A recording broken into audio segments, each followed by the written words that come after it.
নমস্কাৰ বন্ধুসকল, আজি মই আপোনালোকৰ ওচৰলৈ এটা ভিডিঅ' লৈ আহিছোঁ।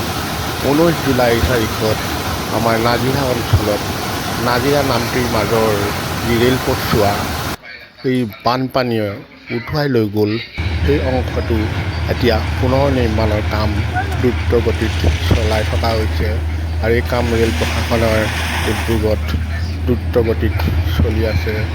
ইয়াত বিভিন্ন ধৰণৰ যন্ত্ৰ আৰু ৰেল কৰ্মচাৰী আৰু ৰেল শ্ৰমিকসকল ব্যস্ত হৈ গৈছে সংযোগ পুনঃস্থাপন কৰি উজনি অসমৰ লগত এই মৰিয়নি, শিমলুগুৰি হৈ তিনিচুকীয়াৰ লগত আমি সংযোগ স্থাপনৰ কাৰণে দ্ৰুতগতিত কাম চলাই আছে।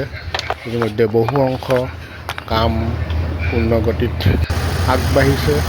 আমি আপোনালোকক দেখাইছোঁ এইসকল আমাৰ শ্ৰমিক বন্ধু, তেওঁলোকে ৰেলপথছোৱা সংযোগ স্থাপন কৰিবৰ কাৰণে অহৰহ কষ্ট কৰি আছে।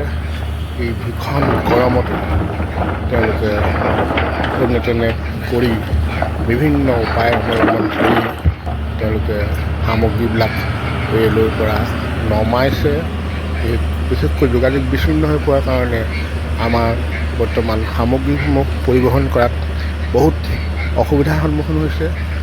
আমি তাৰে আপোনালোকক কিছু দৃশ্য অংশ দেখাইছোঁ।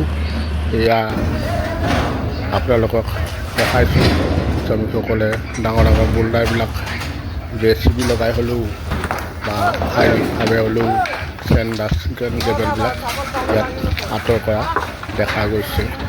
আমি আশা কৰোঁ অতি সোনকালে এই পথছোৱাত আমি ৰেল সংযোগ স্থাপন কৰিবলৈ সক্ষম হ'ম আৰু আমাৰ ৰেল যোগাযোগৰ দ্বাৰা মৰিয়নি আৰু তিনিচুকীয়াৰ মাজত সংযোগ স্থাপন হ'ব। তাকে আপোনালোকক জনালোঁ। ধন্যবাদ।